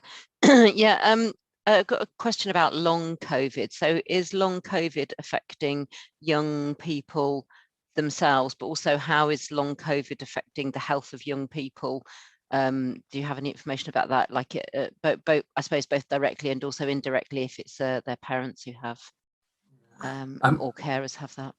Yeah, it's a tricky one. We don't really know enough about long COVID at the moment to know what the long-term impacts of it may be.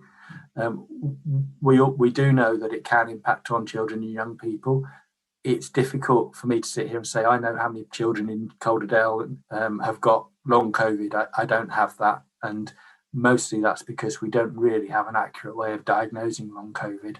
In effect, it's almost like a post-viral illness that you would get with other viruses, actually, and it's different for different people. Undoubtedly, there will be children who have long COVID and who are suffering the long-term consequences of that. But I don't have any numbers for it.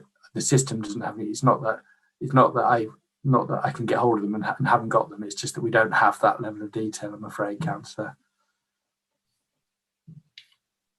Diana, Councillor Tremaine.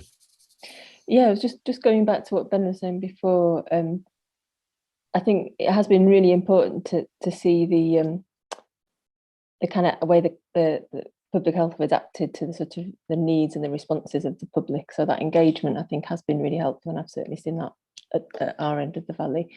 And I suppose what I wanted to just ask Ben, looking at the sort of the most up-to-date figures, we've had obviously surge testing in Toberdon for a couple of weeks now, and that does seem to be having a sort of positive impact, because obviously there have been people self-isolating as a result of that, and it hopefully has reduced the spread. I mean, that I don't know if that's likely just to be a sort of a temporary blip, but it certainly seems to be sort of coming through in the figures that I've seen over the last couple of days.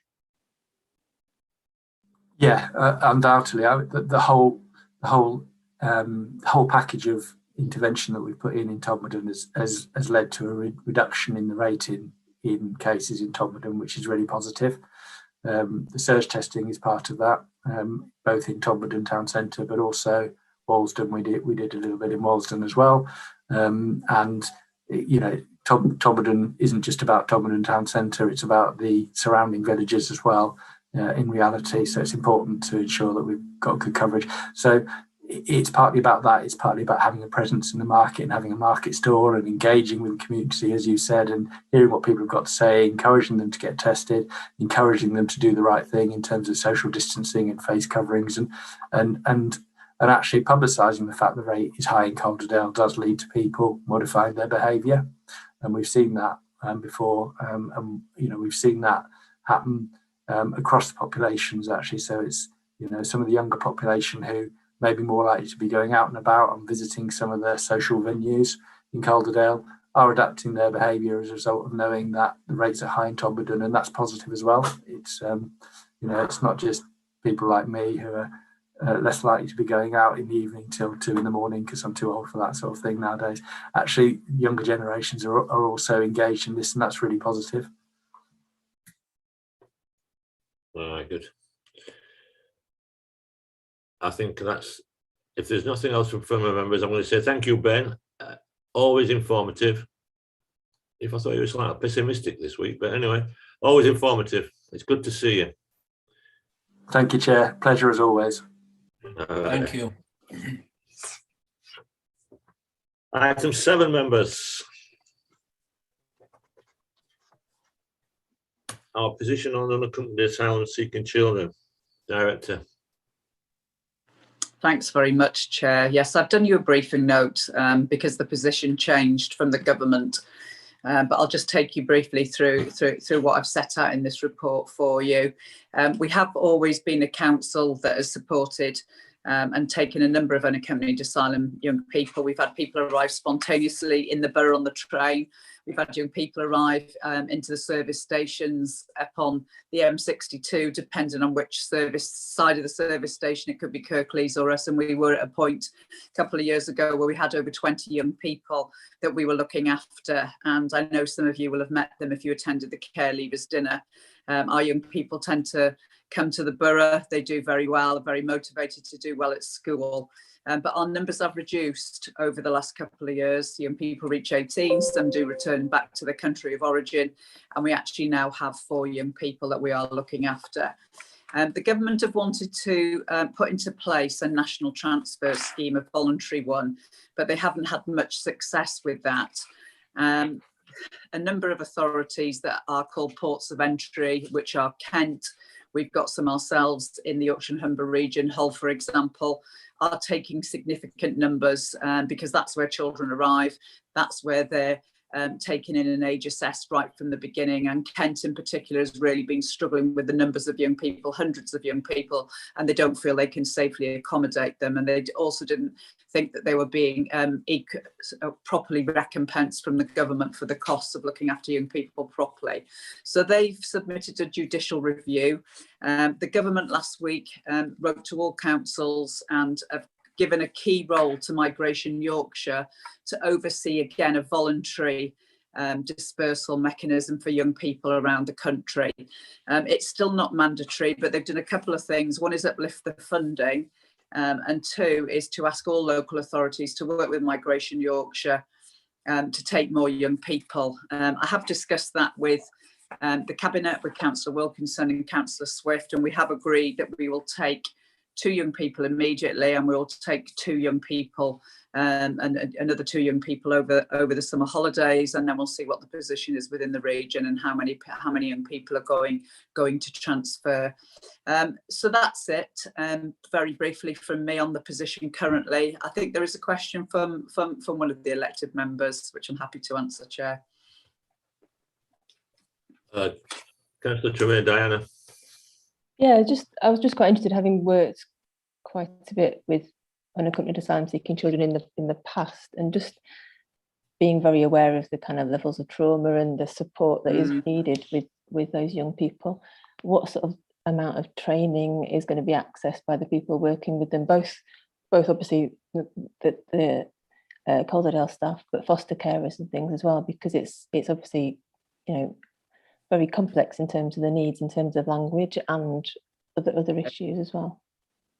Yeah, it is. The foster carers do have a lot of training, particularly around children's brain development, the impact of early trauma, and particularly how that can impact on children's behaviour as they grow, and trying to really build in that understanding. So foster carers do get a lot of training.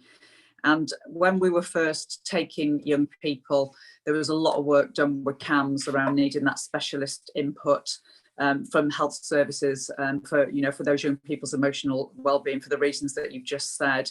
The other thing that is happening is that in the West Yorkshire integrated care system, they have made a significant amount of money available to offer trauma-informed training to well as many practitioners as we would like, and we've actually just completed a bid for that funding. It got completed last week, and the Safeguarding Board manager's been working on that with the health lead, CCG lead for children as well, and that went in after, I must say, considerable work, burning the midnight oil, and I do think we'll be successful, and I think we'll draw down significant money, and I think we'll be able to train even more people right around the partnership around trauma-informed care generally in the years to come. But foster carers and teachers, the virtual school do a lot of work as well with teachers understanding attachment and, you know, trauma, the impact on children that have been in care or adopted, children in need, and children on child protection plans too. So we do try and cover as much as we can do through CAMS, through schools, but also hopefully we'll access this training, specialist training in the future. Great, Hey, Diana. Thank you. Yeah, good. I'd just like to ask, I understand there was an allocation system and that each local authority or group of local authorities had an allocation. I'm very pleased that we're taking some of these children 2 on 2, but what was their allocation? We don't actually know what, well, unless Rob knows more than me, and he can come in if he does. I don't actually think Migration Yorkshire have sorted out the allocation, so to speak, at the moment. And I'm not sure, you know, unless Rob says otherwise. So we haven't heard what our expectation would be in the longer term. The percentage, if you remember, going way back years ago, of the kind of baseline that we could work towards was a 0.07% ratio of your child population. So we've got 50,000 children in Calderdale, and our 0.07% was up to 32. We never got up to 32. I think 24 was the maximum, 24 or 28 young people. So we never got there, but we did take significantly more young people than any other local authority. So I haven't seen the figures yet for the rest of the region. Rob, is there anything to add? Have you heard anything from Migration Yorkshire? Because Rob's been liaising with them directly about some of this. Yeah, no, there's nothing. Before you speak, Rob. Sorry. Yeah, sorry. Yeah, before you speak, the last sentence on the report is, take more young people as per agreed allocation. Yeah. Yeah, the old allocation, we're not sure whether that's going to stand or not now. Although the government have announced a new proposal, actually that's not enforced at the moment, because I spoke to Migration Yorkshire just 2 days ago, and they're still working a bit in limbo really, because the new regulations haven't come into force yet. But what we did agree was we're going to take 2 young people. I think the other thing to say is in the new proposal, one of the things that they are considering is including all migrant people within an area as well, where they never used to do that. So part of the quota would be all migrant people within an area, and it used to just be migrant children that unaccompanied asylum seekers. They are now talking about whether to take a bit more of a holistic view, because certainly places like Calderdale, where we've taken quite a lot of families who are seeking asylum, where other local authorities haven't, I think that will change the dynamics, but they're still working on that element as far as you understand. I would just say in closing, I would encourage Calderdale to live up to its Valley of Sanctuary reputation and offer as much help as possible to these young people.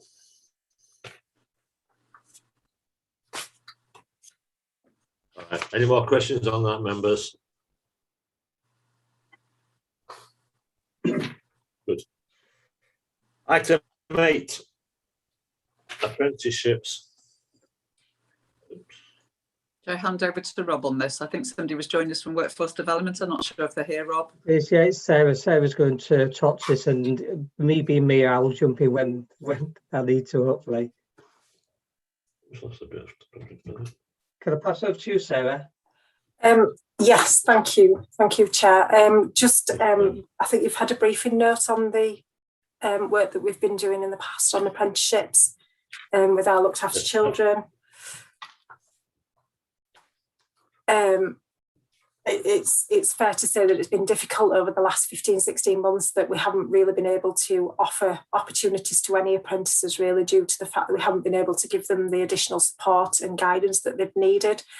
But that is something that we are hoping to change as the staff return to offices. So we'll be working very hard on encouraging our children looked after to apply for apprenticeship opportunities, giving them priority interviews, and looking at mentoring support from outside of the teams so that they've got additional people to go to for support whilst they're in work.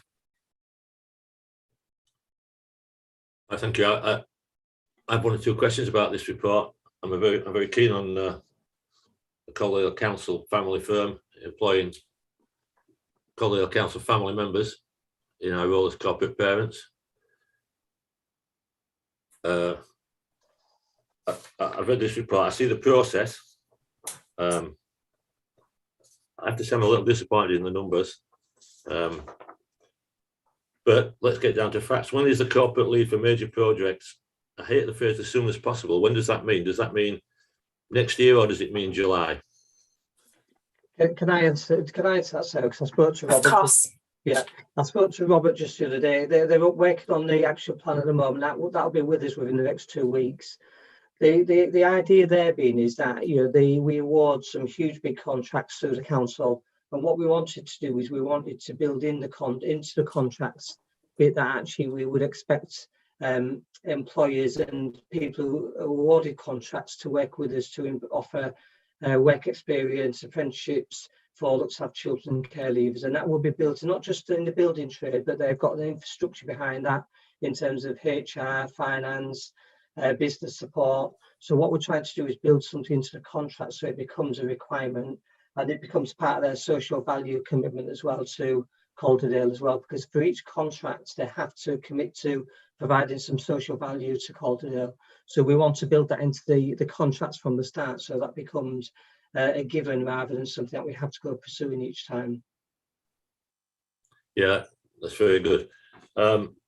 Still, a lot of it is about process, and whose job is it to identify the looked after children that are eligible for these jobs? In item 3 on the care leaver recruitment process, Pathways sends a list of applicants. Who assembles the list? Whose job is it? Sorry, go on, Sarah, you go. So how it's worked in the past and how we're hoping to improve on this is that when we've had apprentice opportunities come through, we've sent those through to the Pathways team. That was when they were a service that was, they had a service level agreement with them. And the Pathway team have gone out to any young people who are 16 plus to offer them the roles and encourage them to apply for them. We've given them support in terms of career advice, writing application forms and interview skills, invited them to the assessment centres to give them that experience, and then offered them priority interviews. So it's been a partnership really between recruitment team, workforce development and the Pathways team. Is there a list? Is what I'm asking. We wouldn't have that list. We wouldn't have access to that list, but the Pathways team would have that list of people who are eligible to apply, who are in the right age group. All right. So there is a list, but you just don't have it. The Pathways have it.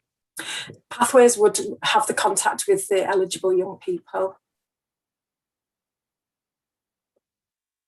All right. I'm not sure I'm going to be assured there. There was a time when each directorate had to report annually on how many care leavers and looked after children they'd interviewed and how many apprentices were given. And does that still happen? It hasn't done over the last 15 months because obviously we haven't had the opportunities for people to apply to.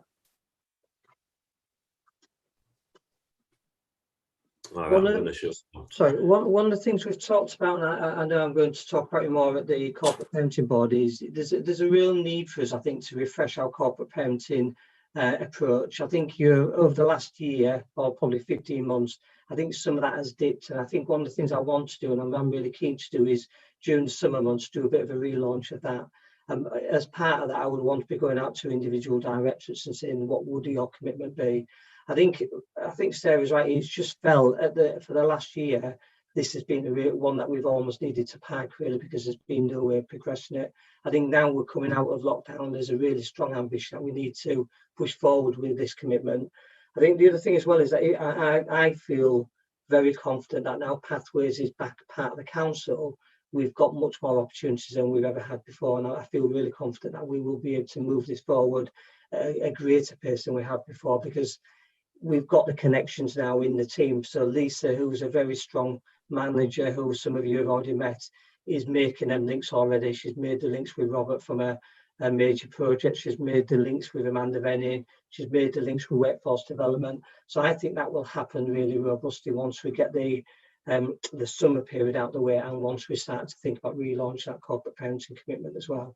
And then this will be one of the areas we want to look at. There's a whole range of other things that we want to look at as part of that corporate parenting commitment as well.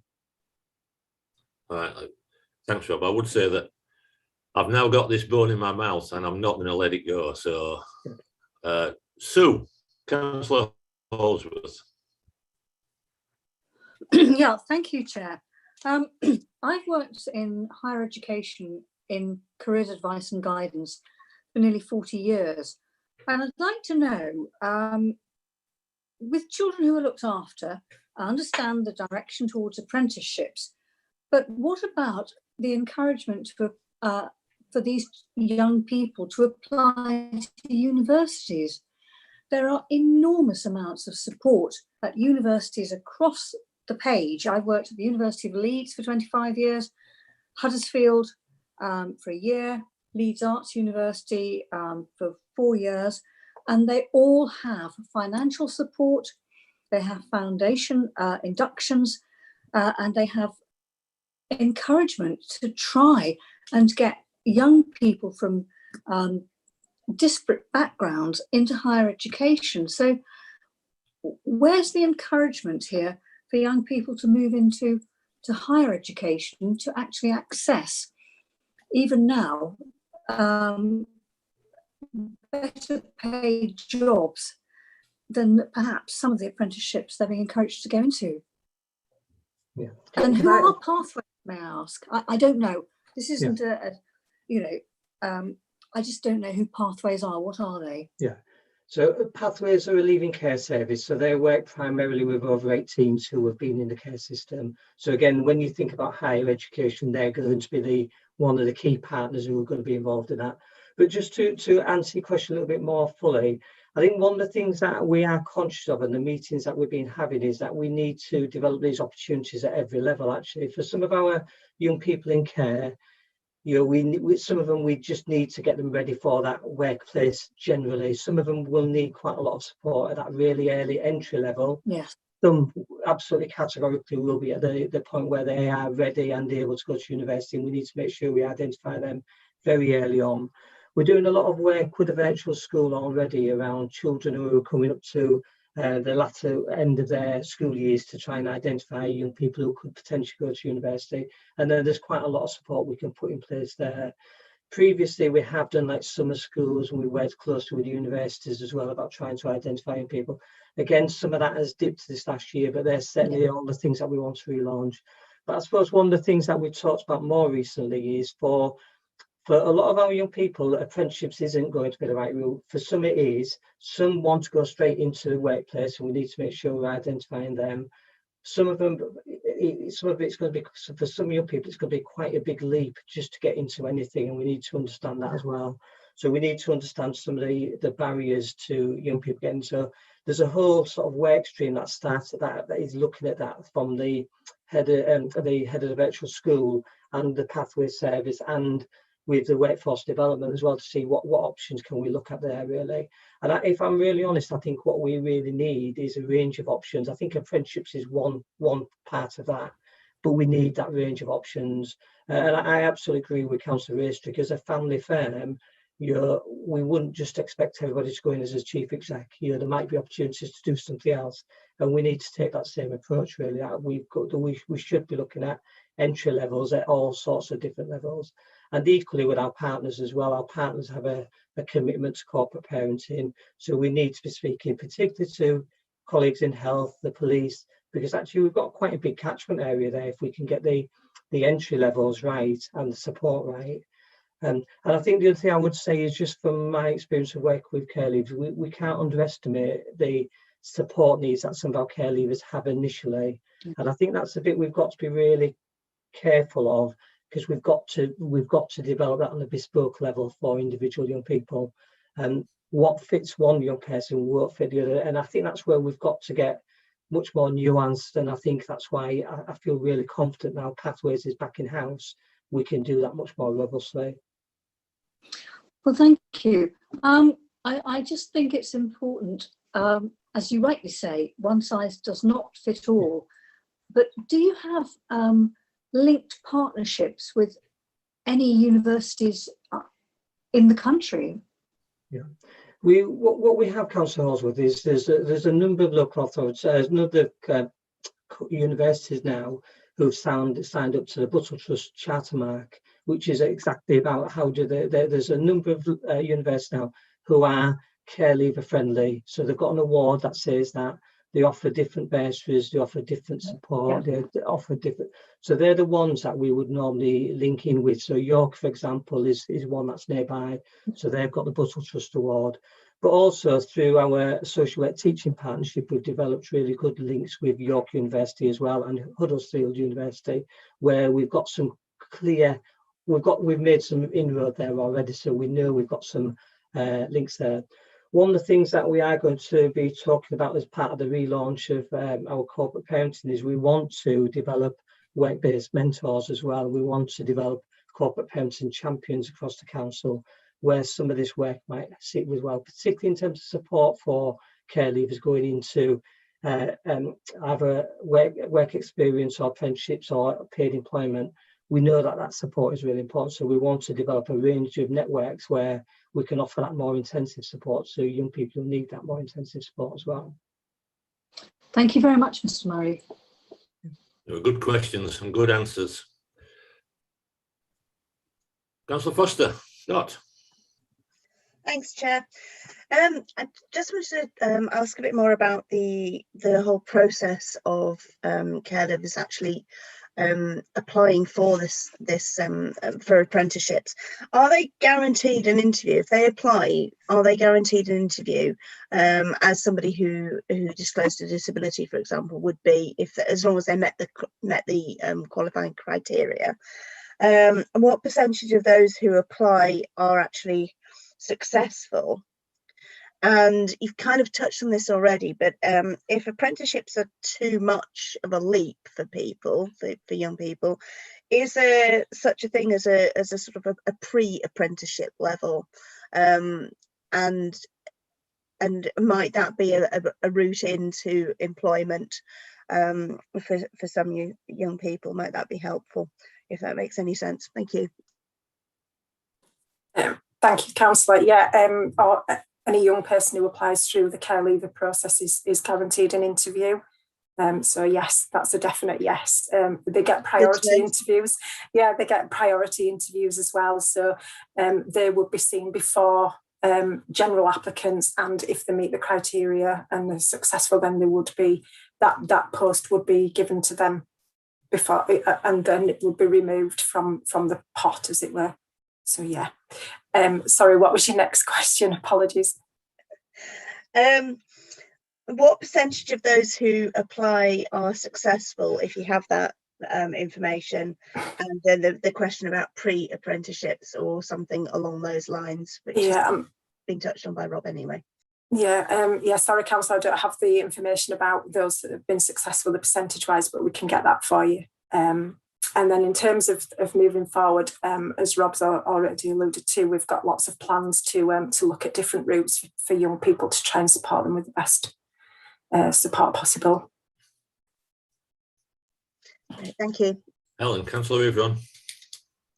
Thank you, Chair. I mean, Rob's actually pretty well answered everything I was going to say, but I think the ethos of this, and I seem to be in and out of involvement with over a number of years, it was never suggesting we saw apprenticeships as the only option, or that we would not support all young people's university, but a commitment as a local authority to our young people that we would offer this route and we would support them through apprenticeships into place where sometimes those opportunities were hard to come by. So it's never been a sort of considered a ceiling on aspiration, just to make sure, as I understood it, we were fully committed to raising the aspirations of young people as one step and one option.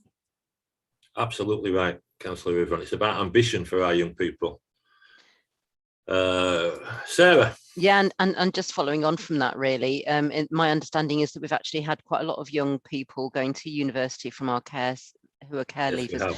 And I certainly know that over the sort of few years that I've been on this board, that we get regular reports about that. I mean, it might be useful, I suppose, at some point maybe to have sort of some figures of how many exactly, but I certainly recall Julie Jenkins coming along to meetings and telling us how the success stories, and and a very, very positive message about the very high aspirations that we do have for our young care leavers, where they're able, where that's an appropriate, where that is an appropriate pathway for them.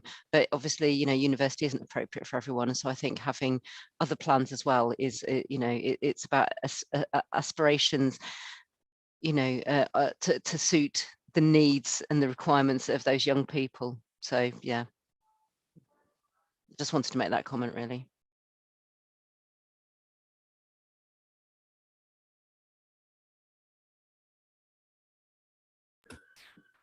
Okay, thank you. Councillor Downs, Daniel.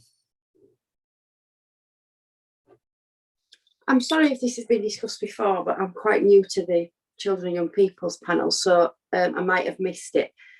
I'm thinking with my other kind of hat on of children with disability side of things, that we planned for transition into adulthood kind of quite young, usually around 14. I just wondered if it had been considered around kind of try before you buy within both areas from maybe 14, whether we could offer some kind of summer transitional place for some of our young people in care, that they could try certain routes or certain departments to see whether that's kind of what an apprenticeship would offer, and then make links with universities of a summer kind of transitional program as well, because I know universities do that, but with it being more focused on the apprenticeship kind of side of things, so that they're not kind of committing before they've thought whether that's a good fit for them. I don't know if that has been considered or talked about before, but I thought I'd better ask. Can I think one of the things that I always think is really important is that for our children in care and looked after children, one of the things that the worst case scenario is we do something that sets them up to fail. And I think we've got to be really conscious of that. And I think what you've described there is exactly the model we would want to develop, really. Most of our children will have said one day, I'm going to go and work for the council of this. We need to build in them opportunities, but we need to build them in a really supportive way that it doesn't feel as though they've made a mistake. We need them to say, oh, you could try this for a while. I think they're exactly the type of approaches that we want to develop. But actually, in some ways, if we could develop that partnership in a slightly different way, particularly with the rest of our wider partnership in terms of the public sector, but also with the private sector as well, and get a few private providers, the private businesses on board as well. And we know that for most private providers. And again, when I've worked in other local authorities, places like Waitrose and stuff like that, have a brilliant volunteering opportunities for their employees. And certainly I've seen some of them work really well with care leavers. So I think it's about trying to be, I think it's what Councillor Racer is, that ambition. I think we really need to keep thinking what that ambition is and how do we broaden the horizons for lots of children and care leavers. And one of the things that I know people have heard me say before, enrichment activity for children in care and care leavers, which gives them more than what we can offer as a council, I think is really important. And that's a really key step for them to experience the workplace in a really positive way. So I think they're the types of things that I want to sort of talk through in terms of my thinking about what a relaunch of corporate parenting would look like. Because I think there's just something there that we could really push this agenda much more significantly than possibly we have before. And again, I think we could really develop some really good opportunities for looked after children very early on and for care leavers as they're coming through as well. Councillor Foster-Dott. Thanks, Chair. It just struck me that we've spent an awful lot of time this evening talking about young people and going into sort of those getting apprenticeships and all the rest of it. I think it would be really interesting at a future meeting to hear from a young person that has had an apprenticeship with us, or even an apprenticeship anywhere, really, just so that we get that broader picture of sort of how they feel about it, whether there's anything more we can do to improve their experience, and how we can support them and make sure that they're supported to the best of our possible ability. So I just wonder if that's something that could be considered for a future agenda, maybe to tie in with another agenda item that would be sort of appropriate to link it in with. I just think it's really, really, really important to hear from the young people as well as just talk about them. Yeah, I think that's a great idea. We've got Pathways and Virtual School coming sometime in the future. Perhaps we can put those two things together. That would be perfect. An excellent idea. No further questions on this, members. I just want to say that we've given this item, considering it was a 2-page report, a great deal of consideration, and it's obvious that members care a lot about this, and rightly so. And I just hope that the officers, I'm sure they have taken note of our determination to see some improvement in this situation. All right, thank you. Finally, members, not finally, because there's work report, but we're on to item 9 now. Quarterly report, as a clues in the title, it comes every quarter.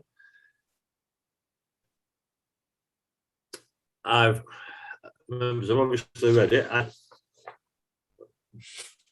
What I would say about it is it looks really good. I think the number of agency workers is low, the caseloads are low, but I think that's, again, I'm going back to the case for change and the number of cases reducing in the front door, if you like. If you look at the numbers on page 27, the current position is the rates are all coming down and have come down.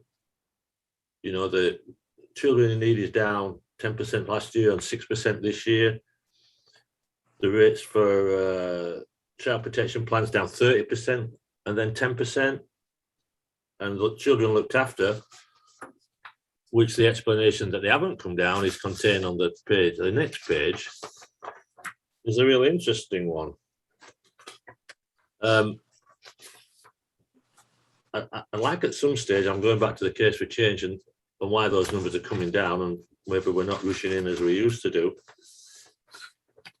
And I don't think there's really anything else I'd like to comment on this report, apart from the numbers of looked after children and the numbers of children subject to placement orders and the speed of doing that is something I think we'd like to look at. I'd like to look at again in 6 months' time, when we're post-pandemic, hopefully. Although if you listen to Ben, he was a bit gloomy tonight, but anyway, and see how they've changed, see whether actually we are going to see a reduction in looked after children. Julie. Thank you, Chair. Yeah, I think there's been a couple of things tonight. I think, you know, the report on the front door, clearly you've heard quite a lot about the early action, the early help hub, and how that is coming into the front door and then giving families that access with no wait. And I think that is really having an impact on what's coming into the front door and then what's flowing through into the longer term teams. I think what we're seeing coming through has been more complex. I think I explained that at previous scrutiny, that we have had some quite serious domestic violence cases coming through. But the other thing that I think we tend to forget about sometimes is some of the really good innovative services that we've got. And this morning I was actually doing a regional conference. I kicked it off on our positive choices work, and this is the team that's in the family intervention team with Innovation Round 2 funding, and it's about really working with mums and dads who've had children taken away previously, some of whom were care leavers, and they're working with around 60 to 70 parents, have done, around doing some really intensive work with them around, is it any way possibly safe for them to bond and keep their baby, and they're having a huge success rate. You know, Sharon was on that call, who you met earlier on, and Sharon's family intervention team manager and a lot of the key workers talking about the way we work with families and how we build on their strengths, and you know how we're doing absolutely everything we can, particularly with care leavers, to stop that cycle and that pattern of children in care having their children taken into care. And I think we sometimes forget there's so much good work happening, you know, and that is all about stopping children, you know, helping children stay at home with their families. And the other thing that we've got as well is a new outreach team that we've got a number of residential workers that we've taken out of residential who've got their own standalone team now, and they're doing very intensive support to adolescents, really from 7 in the morning to 7 at night. They're doing some incredible work, some real wraparound stuff out of hours to stop young people, you know, reduce some of the risks you're hearing about them missing and different substance misuse, and keep young people again well supported in the community. So I think, you know, we're seeing the fruition, I think, of a lot of early help, a lot of activity from family intervention team as well as the partnership. I don't know whether you want to add anything, Rob, do you at all to that? No, just to sort of say about the outreach team, actually, sorry, Julie, it's 7 o'clock in the morning till 10 on an evening they're doing, and they do that 7 days a week. I think it's really important. We've asked them to focus just on the young people who are on the cusp of coming into care, and really intensive work. For some of these families, they're being visited every day, every evening, every morning. But what we are seeing is that one person who's taken the lead is having a really big impact. And we're seeing some really big change there in some of these families where we've been working with for many, many years, and they've always been a worry. So we're seeing some really good stuff there. I would really, again, welcome the opportunity to bring some of that back at a later stage. You know, it's a very new team. It's only been up and running since January, but we know already it's having an impact. But again, I agree with Julie. There's some really amazing things that are happening, and I would put the caveat there that this is despite the fact we've had a national pandemic. That work is still going, and some of this work has been really in depth and detailed over the last 15 months. So I'm hoping as we come out of lockdown that will intensify even further, and we'll be able to push that even further. Thanks, Rob. All right, thank you. There are no questions. Oh, Cheryl.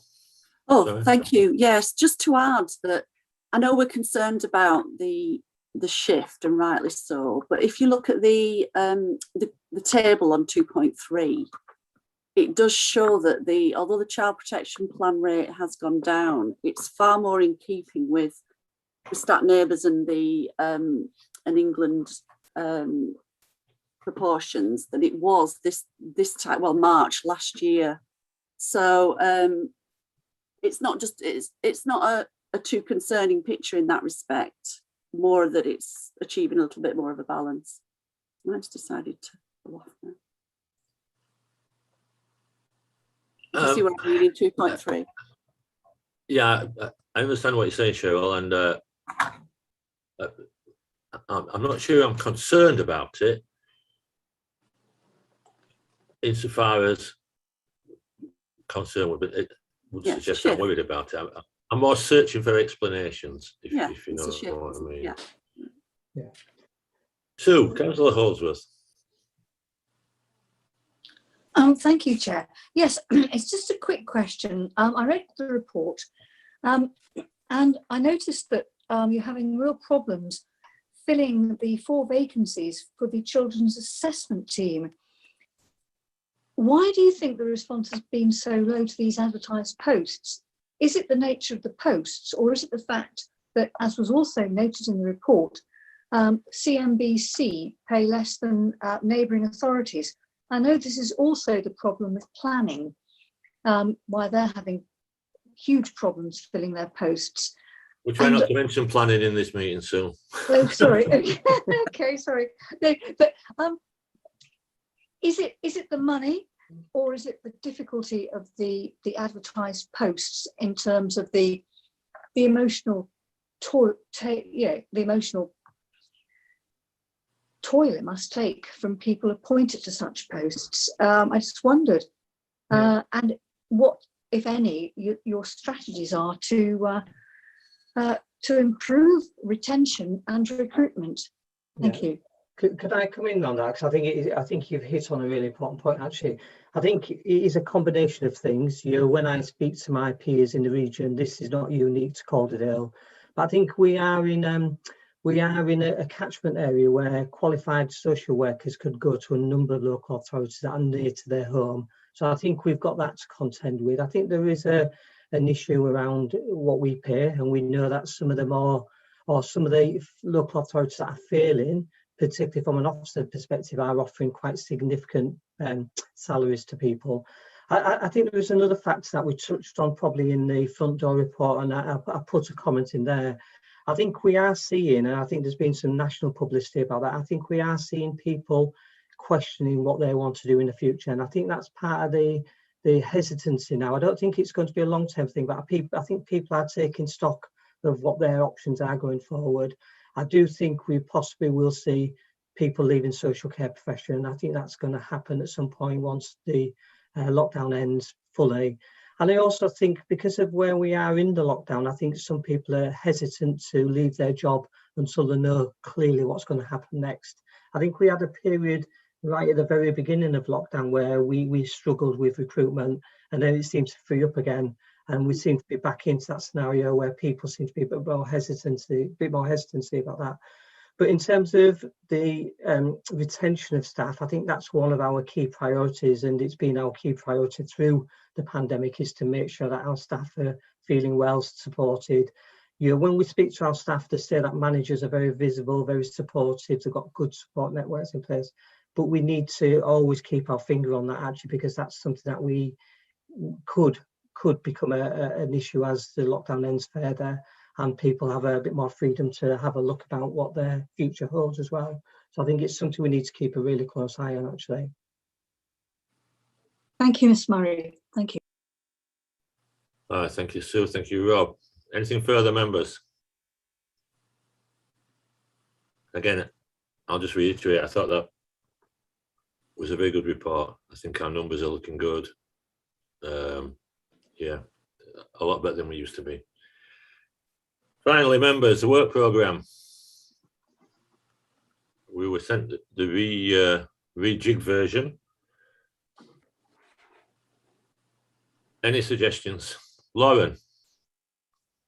Yeah, if I can just really quickly say, members, apologies, I missed the July meeting off there. We've suggested that we pull the youth service progress review forward to the July meeting, need to have that conversation with Julie and officers. And also Pranitha would like to do some work on the youth council, so happy to work with Claire and Pranitha, and anything else that members would like to suggest or include, happy to do that now, or if you want to drop us an email outside of the meeting, we can pick that up. Have a think, members. Those are two nice items though, but even so, we could always bring forward the residential home and external placements, since now that's really an ongoing thing that we could do at any time. Yeah. Julie, any comments? No, I think we haven't that would talked be about good. it for a couple of months. I think that would be good, Chair. We haven't talked about it for a couple of months, and we want to know. No, we haven't. I've set up a board that's got obviously children's social care, Rob and Guy Greenwood, with our colleagues from CAFM, with planning and with finance to oversee the whole of the delivery of those 2 new children's homes. And we had our first meeting this week. Rob and Guy have been working very closely with CAFM So I think it'd be good to bring an update whenever you want, but yes, we could definitely bring it forward for July. Yeah, I think that'd be really worthwhile. Again, a bit like apprenticeships and the front door, we're very keen on residential placements. Yeah. For obvious reasons, we're spending £1.5 million on it, so yeah. Capital. Anything further, members? If not, I mean, no? All righty. Well, just to Kirsty's recap. got a hand up. Oh, Kirsty. Oh, yeah, I'm going to do the minutes. Yeah. Sorry. I need a Thank you, proposer thank you. and a seconder for the minutes. Proposer, please. I forgot to do it at the beginning. Got Councillor Courtney and Councillor Ivron, I think, Chair. Okay, thank you very much. Yeah. Very good meeting tonight, people. I thought the front door was an excellent item and we gave it a really good going over, and I, for one, am a bit more reassured than I was before. In fact, a lot more reassured, I go as far as to say. All right, members, enjoy the rest of your evening. I think there might be a football match on if you want.